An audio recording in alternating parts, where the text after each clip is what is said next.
Bien, buenas noches, jóvenes. Vamos a trabajar con el tema sistemas discretos y continuos controlados, según la teoría general de sistemas, ¿ya?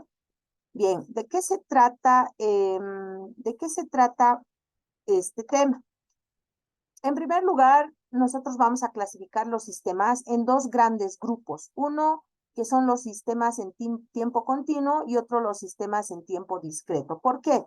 Es importante describir estos dos grupos y dentro de ellos hay otras subdivisiones, porque se supone que cuando ustedes trabajen en el área de sistemas, no solamente van a trabajar con sistemas de información, sino también con cualquiera de estos, ¿no? Entonces, es importante la clasificación porque esta clasificación nos va a permitir aclarar los problemas que se presentan en cada uno de ellos. Cada uno de ellos tiene características diferentes, ¿no? Algunos de ellos necesitan inclusive ser modelados. ¿Qué quiere decir eso? Saben ustedes que los sistemas funcionan con información de entrada, información de salida. Entonces, la información de salida debe ser modelada en algunos sistemas, ¿ya? Bien, entonces veamos la clasificación. Si hablamos de los sistemas en tiempo continuo, ¿no? Ustedes van a ver que a qué se refiere esto. Si opera en él continuamente, a eso se refiere. Por eso se llama sistema continuo. Bien, el modelo matemático de este tipo de sistema implica ecuaciones de entrada y salida, lo que acababa de decirles, ¿no? Que se definen para cada punto del dominio del tiempo. ¿Qué quiere decir eso? Una ecuación va a estar definida en un determinado tiempo. El tiempo cambia y puede ser que dentro del sistema las variables o los datos de entrada cambien. Entonces, por lo tanto, es muy importante describir un modelo matemático. Bien, para ello se necesitan infinitos grados de libertad. ¿Qué quiere decir eso? Los grados de libertad son aquellas condiciones, ¿no?, que influyen en un determinado sistema. Bien, si hablamos de sistemas en tiempo discreto, se considera que estos sistemas tienen esta característica. Operan solo en puntos de tiempo discreto, así como su nombre lo dice, ¿no? Y sus ecuaciones de entrada-salida están definidas solo en esos puntos de tiempo. Entonces, la diferencia con el anterior hablaba de ecuaciones diferenciales. En este caso ya se habla de puntos de control, puntos del tiempo. Y pueden ser definidos mediante un número finito de grados. Si bien hace rato hemos hablado infinito de grados de libertad, ahora se habla de un número finito, es decir, son pocos, ¿ya? Bien, este es el esquema de un sistema que ustedes ya conocen. Funciona, siempre va a estar con datos de entrada y siempre con datos de salida. Cuando nosotros definimos y queremos resolver un problema a través de un sistema, entonces es muy importante esta parte, ya que en trabajos de grado, por ejemplo, se les pide, voy a trabajar con un sistema, dentro de él voy a aplicar el modelo de redes neuronales. Ok, ¿qué entra? Les pregunto. Me dicen, no sé, voy a ver todavía. No. ¿Y qué sale? Todavía no sé qué va a salir. No, tiene que estar claro. ¿Qué entra? ¿Qué sale? ¿Qué tipo de sistema es? Entonces voy a poder resolver el problema, ¿no? Entonces, esto es muy importante. Bien, tenemos un ejemplo acá por el filoscopio, ¿no? También llamado flipbook o libro animado. Bien, el filoscopio es un aparato antiguo, ¿no? Cuando se hacían diferentes dibujitos así y nosotros los movíamos, ¿no? En una especie de libro, digamos, dibujábamos varios y aparentaba que este muñequito se estaba moviendo, ¿no? Entonces, este es un ejemplo donde podemos ver que hay entradas y salidas, pero desde un tiempo discreto, ¿no? ¿Qué quiere decir eso? Que nosotros tenemos finitos grados de libertad. Tenemos 1, 2, 3, 4, 5, 6, 7, 12. Solamente 12, ¿no? Bien, tenemos también el grupo de sistema dinámico, ¿no? Y esta es también una parte muy importante. ¿Por qué? Porque los sistemas dinámicos tienen una característica muy importante y al final de la clase vamos a ver una función, se llama la función de transferencia, ¿ya?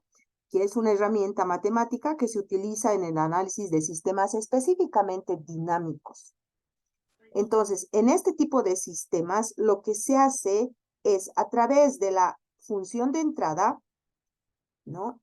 Se determina la función de salida, pero a su vez hay otra función, se llama la función de transferencia. Y para ello se aplica la función de transferencia. Para poder resolver esta función de transferencia, se aplica la transformada de Laplace, ¿ya? Pero eso lo vamos a ver al final de la clase. Sin embargo, eso es específicamente para estos sistemas que son dinámicos, ¿ya? Bien, acá yo les he anotado de forma concreta sus características, ¿no? Por ejemplo, acá está remarcado, dice forma de ecuaciones diferenciales, que es lo que nos va a ayudar a poder entender la función de transferencia. Bien, tenemos también los sistemas estáticos. Las ecuaciones de entrada y salida están dadas como ecuaciones algebraicas. Fíjense la diferencia. Para esto, ecuaciones diferenciales, ¿no?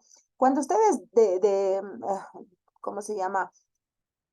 Intenten o bueno, tengan la idea de realizar tal vez una tesis, ¿no?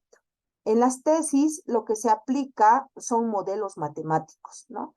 Entonces, dependiendo del tipo de sistema que ustedes determinen para resolver el modelo matemático, si el sistema es dinámico, necesariamente deben aplicar ecuaciones diferenciales. Si el sistema es estático, bueno, trabajarán con ecuaciones algebraicas. Si los sistemas son no lineales, entonces vamos a tener ecuaciones no lineales, ¿no? Pero cada uno de ellos tiene sus características únicas. Bien, tenemos también los sistemas determinísticos. Estos, ¿de qué se trata? Si todas las señales y coeficientes de las ecuaciones del modelo son determinísticos. ¿Qué quiere decir determinístico, no? Que, por ejemplo, si yo tengo la suma de un par más un par, me va a dar otro par. Entonces, ya conozco la salida, ya conozco el resultado, ¿no? Entonces, determinístico dice que, de acuerdo a la entrada, yo ya conozco la salida, ¿no? Bien, sistemas estocásticos o probabilísticos. Si las señales son estocásticas y los coeficientes son o no variables aleatorias o procesos estocásticos, entonces el sistema es estocástico. A ver, les voy a dar un ejemplo de sistema estocástico. Si, por ejemplo, nosotros, a ver, vamos a un teatro, ¿ya? En el teatro van a haber varias personas que están participando de ver el teatro. Yo podré saber cuántas personas se van a levantar para ir al baño, por ejemplo, para salir. No, no sé. ¿Cuántas personas se duermen o están cabeceando ahí para dormir? Tampoco sé. ¿Cuántas personas llevaron algo de comer? Tal vez. Entonces, este sistema no solo depende de los datos de entrada, porque estaríamos diciendo han entrado 100 personas, ¿no ve? Sino también dependen de otros factores que normalmente son aleatorios, ¿ya? Entonces, espero que me estén entendiendo porque al final van a ustedes que darme ejemplos de cada uno de estos, ¿ya? Entonces, en los estocásticos o probabilísticos tenemos ese ejemplo, ¿no? De un teatro, ¿no? El comportamiento de un público en un teatro. Otro grupo grande de sistemas se llaman los controlados, ¿ya? Dentro de estos sistemas controlados, ¿no? Tienen ciertas características. Primero, a ver, vamos a dar ejemplos. Sistema controlado. A ver, han hecho en el departamento de investigación la incubadora de huevos, ¿no ven? Entonces, lo que ellos hacían, dependiendo de la temperatura, controlaban a través de un dispositivo la temperatura. Y si subía o bajaba, entonces ellos aumentaban o bajaban dentro de la incubadora, ¿no? Entonces, esto es un sistema controlado, ¿ya? Las cantidades del ambiente causan sucesos dentro del sistema. Son totalmente independientes. Y las cantidades producidas por el sistema causan acontecimientos en el ambiente, ¿no? Es como un círculo, ¿no? La temperatura está bajita, mi termómetro o el dispositivo que controla, entonces me va a decir que está bajita, por lo tanto, aumento la temperatura con, no sé, con un calentador, tendré pues algo, ¿no? Entonces, es como un círculo. Esos son los sistemas controlados. Entonces, todo suceso es un par ordenado, ¿ah? En una relación causal, causa y efecto, ¿no? Tenemos cantidades independientes dentro de lo que es la causa. Una cantidad independiente no se expresa de modo único como una función de cantidades. Y el efecto, estamos hablando de la consecuencia de la causa, ¿no? Bien, entonces, en ese sentido, la definición de un sistema controlado es un arreglo de componentes físicos, ¿no? Es un conjunto de componentes físicos, un conjunto de dispositivos, podríamos decir, dependiendo del tipo de sistema, conectados tal que estos me ayuden a controlar, a dirigir o regular algún otro sistema, en este caso la incubadora, ¿no? Bueno, en el sentido más abstracto es posible considerar cada objeto físico como un sistema de control. Sí, ¿no? Cada cosa altera su medio ambiente. Es verdad, ¿no? Si nos hace frío, encendemos la estufa. Si nos hace calor, ponemos el ventilador. Ah, ¿no? Bien, en esto también existen entradas y salidas. La entrada es el estímulo que excita al sistema de control para que exista una salida, ¿no? Una respuesta. Bien, su propósito. El propósito para el que está destinado este sistema se determina o define la entrada y la salida. Bueno, hay tres tipos básicos, ¿ya? Entre ellos, ustedes seguramente han desarrollado, han visto algunos ejemplos, están haciendo sistemas de control. Hay que utilizan componentes, circuitos, por ejemplo, ¿no? Entre ellos están los sistemas de control hechos por el hombre, los que nosotros hacemos, ¿no? También hay sistemas de control naturales, ¿no? Incluyendo sistemas biológicos. A ver, si nosotros nos ponemos a pensar de los sistemas de control naturales o biológicos, ¿cuáles serán? En nuestro cuerpo, por ejemplo, ¿no? Si hace mucha calor, ¿qué pasa con nuestro cuerpo? Empezamos a transpirar, ¿no? Nos hace calor. ¿Y qué hacemos para volver al estado, a enfriar esto? Digamos, tomamos algo frío, ¿no?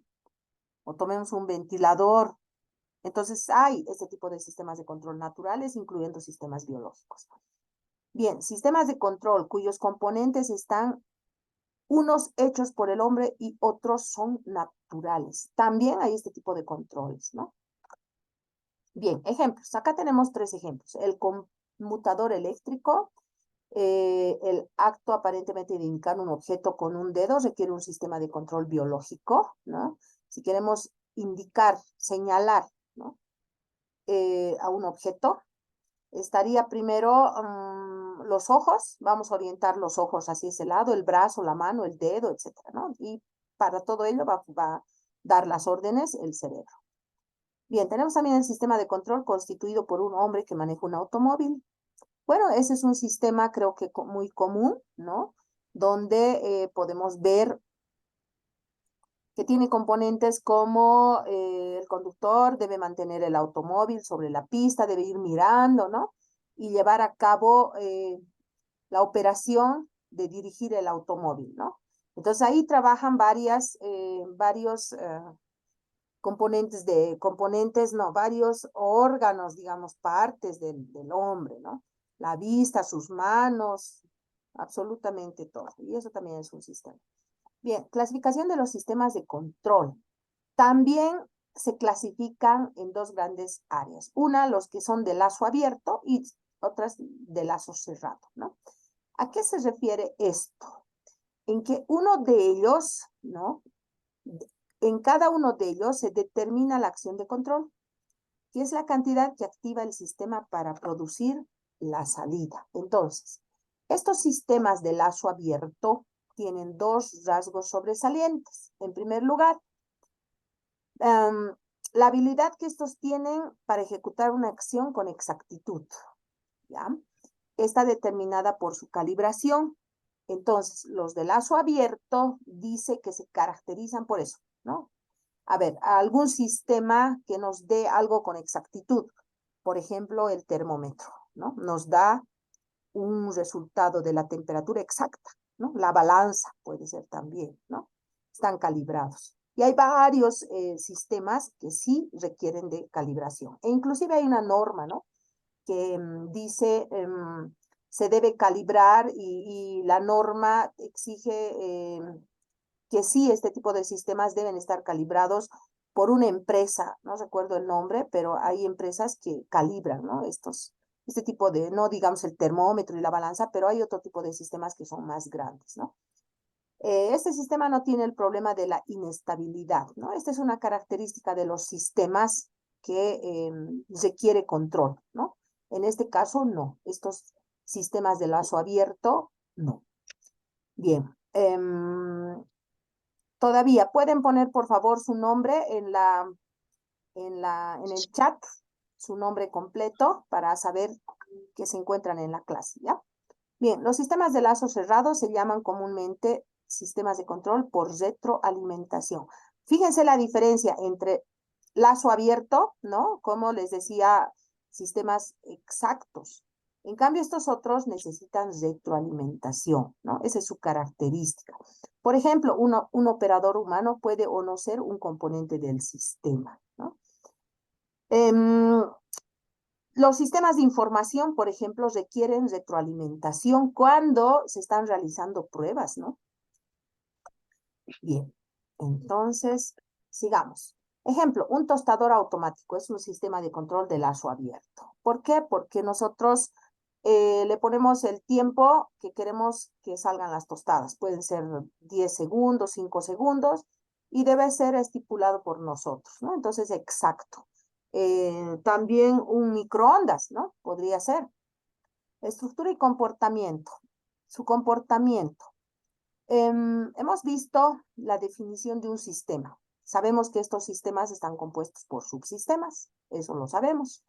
Y a su vez estos por otros subsistemas y así sucesivamente, ¿no? Entonces todos los elementos del sistema interactúan entre sí por medio de relaciones directas. Bien. Si hablamos de una de las características que serían estas relaciones de cada uno de los elementos, lo define la estructura de este sistema, ¿no? Entonces, es muy importante conocer su estructura. Vamos a mover esto aquí arriba. Bien. Un cambio de estructura de un sistema solo se puede producir por un cambio, aumento, disminución o sustitución, ¿no? Hay una característica que tienen, por ejemplo, los sistemas de información, es la escalabilidad. Si nosotros quitamos un módulo, entonces estamos cambiando su estructura, ¿no? Aumentamos un módulo, estamos cambiando la estructura. Entonces, se relaciona con el cambio en la cantidad, calidad o disposición de relaciones entre ellos, entre estos subsistemas, ¿ya? Bien, las relaciones entre elementos se materializan por medio de canales. Los canales son también importantes. ¿Por qué? Porque a través de estos canales se mueve la información, se mueve la materia, se mueve la energía, se mueve dependiendo de qué tipo de sistema nosotros estemos hablando, ¿no? Gracias por poner su nombre, muchas gracias. Una forma de describir esta estructura es mediante matrices, ¿ya? Me van a entender. Si bien estamos hablando de la estructura, entonces para ello nosotros vamos a definir estas relaciones que existen entre subsistemas a través de matrices, ¿ya? Y vamos a hacer un ejemplo ahorita, después les voy a dejar un ejercicio para que ustedes realicen. Bien. Entonces, ¿cómo se define su estructura? Atiéndanme, sea un sistema de elementos, la estructura se define como R. Ya estamos hablando de matrices, entonces vamos a decir que R y J, esto define la fila y la columna del elemento que nosotros estamos trabajando, ¿no? Entonces, ¿qué será R y J? Fíjense, I hay aquí, ¿no? Ahora vamos a tener un lápiz, ¿dónde está? Aquí está.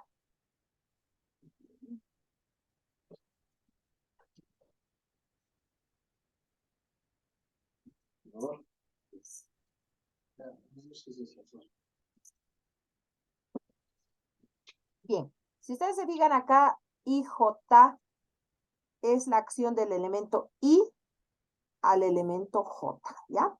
De la I a la I. Aquí, del 0 a la J.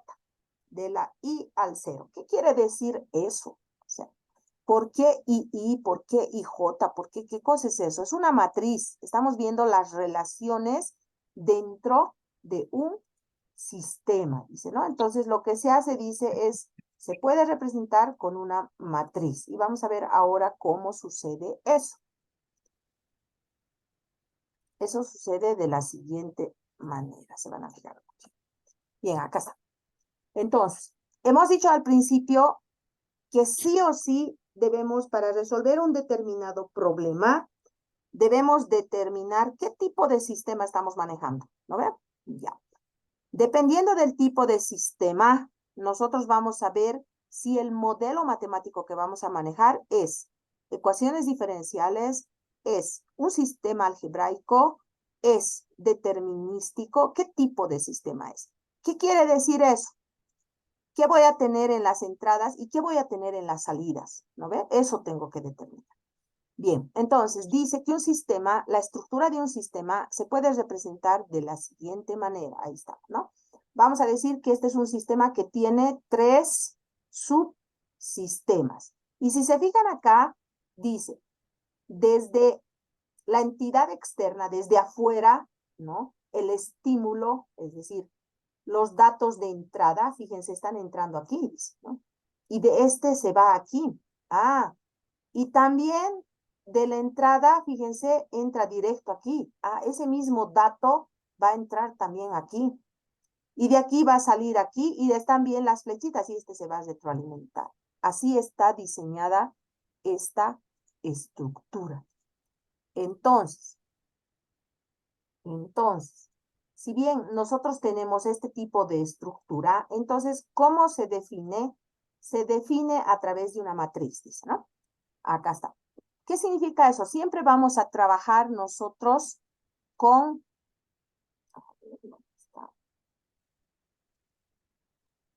Nosotros vamos a trabajar con esta matriz. Bien, acá está el 0. Quiere decir, está entrando de afuera hacia el 1. En esta matriz se define como aquí el 0, aquí el 1, aquí el 2 y aquí el 3, ¿ya? Si son 3 subsistemas, vamos a tener 4 filas, 4 columnas, porque estamos incluyendo a la entrada y a la salida como 0. Entonces, este sería del 0 al 0, ¿ya? ¿Qué quiere decir? Del 0 al 0 tendría que haber una flecha así, algo así, ¿no? Pero no hay. Entonces, por eso, 0. Del 0 al 1, fíjense, hay una flecha aquí, ¿no? Entonces, estoy diciendo del 0 al 1. Hay. Entonces, por eso, aquí hay 1. Del 0 al 2, fíjense, del 0 al 2, también hay. Y del 0 al 3 no hay. Entonces, 0. De esa manera se define esta matriz. Otra vez, del 1 al 0. Del 1 al 0 no hay. Entonces, por eso, 0, ¿no? Del 1 al 1, 0. Del 1 no hay, pues al mismo 1, ¿no ve? Entonces, 0. Del 1 al 2 es 1. Del 1 al 2. Ah, hay conexión, hay relación. Entonces, está bien esto. Y así sucesivamente, ¿no? Se va llenando la matriz donde se puede entender la relación de cada uno de los componentes. A ver, veremos del 3. El 3. Se supone que este es la fila 3 y esta es la columna 3, ¿no? Del 3 dice al 0, dice que sí hay. Del 3 al 0, hemos dicho que este es el 0, ¿no ve? Y aquí también está el 0. Entonces, del 3 al 0 sí hay. Del 3 al 1, del 3 al 1 no hay ninguna relación, por eso 0. Del 3 al 2 no hay relación, por eso al 0. Del 3 al mismo 3 tampoco, ¿no? Ahora acá, fíjense, del 2 al 2 hay relación. Ahora veremos eso. Del 2 al 2. Ah, hay relación. Ya está. Entonces, de eso se trata esta matriz. Ustedes, para trabajar con un sistema, entonces, deben realizar este tipo de matrices. Okay. Bien, hemos dicho que en cuanto se corte el Zoom, tenemos todavía 5 minutos, vuelven a entrar al mismo link, ¿ya? Bien, entonces acá teóricamente se expresa esto, ¿no? ¿Qué hemos logrado? Hemos logrado escribir una matriz. ¿Qué se llama esta matriz? Esta matriz se llama matriz de incidencia, ¿ya? Así se llama la matriz que nosotros acabamos de dibujar. Entonces nos dice solamente si hay o no interacción. Ese es el objetivo de esta matriz. La matriz de incidencia. Bien, ahora, esta parte también es importante, por favor, me van a entender. En este caso, nosotros tenemos la matriz de incidencia y lo que se debe hacer con esta matriz de incidencia es construir una matriz, la matriz de acoplamiento. ¿Ya? Entonces, esta matriz de incidencia se puede llamar también, o se llama también matriz de estructura. Y con esta matriz de estructura podemos crear la matriz de acoplamiento. ¿Cómo se realiza esa matriz? Esa matriz dice que esta suposición A00 quiere decir, estamos hablando del elemento 0 al 0, del elemento 0 al 1, del 0 al 2, del 1 al 0 y así sucesivamente. Pero vamos a ver con el ejemplo cómo se trabaja con la matriz de acoplamiento.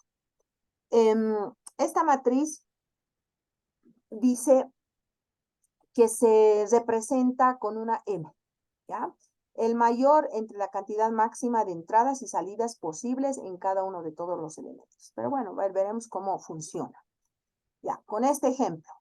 En primer lugar, lo que ustedes deben hacer, si se les pide elaborar la matriz de estructura y la matriz de acoplamiento, lo que deben realizar es, primero, realizar la estructura, ¿no ve? Dependiendo de cuántos elementos tenga.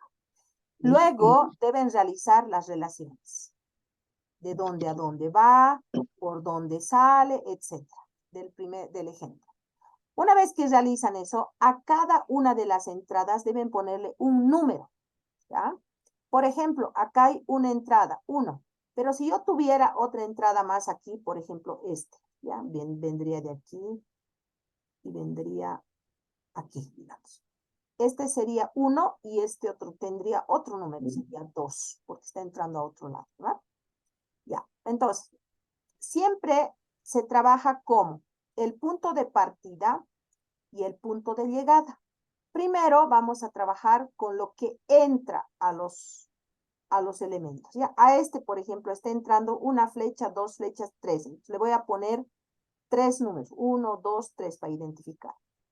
Ahora, de este está saliendo el 1, está saliendo el 2 y está saliendo el 3. También le voy a poner números, ¿ya? A las salidas. Fíjense, a este está entrando el 1, el 2, el 3. Le voy a poner numeritos. Entrada 1, entrada 2, entrada 3 al elemento 2. Y sus salidas también le voy a numerar. En salida 1 de este, salida 2 y salida 3. Listo, ya tengo los números. Aquí me han faltado los números. 1, aquí debería haber 2 y debería haber un 3 acá. ¿Ya? Y la salida, aquí ha entrado una sola entrada, aquí hay una sola salida. Listo, ya está enumerado. Ahora, ¿cómo realizo la matriz de acoplamiento? Fíjense, en primer lugar, vamos a trabajar con A00. Estamos hablando de la entrada. Sabemos que la entrada es 0, ¿no ven? Si se fijan, la entrada no tiene más que entrada al elemento 1. Entonces, no hay aquí nada, ¿no? No hay nada. Entonces, no hay nada. Por eso aquí 0, 0, 0, 0, 0, 0, 0 y 0.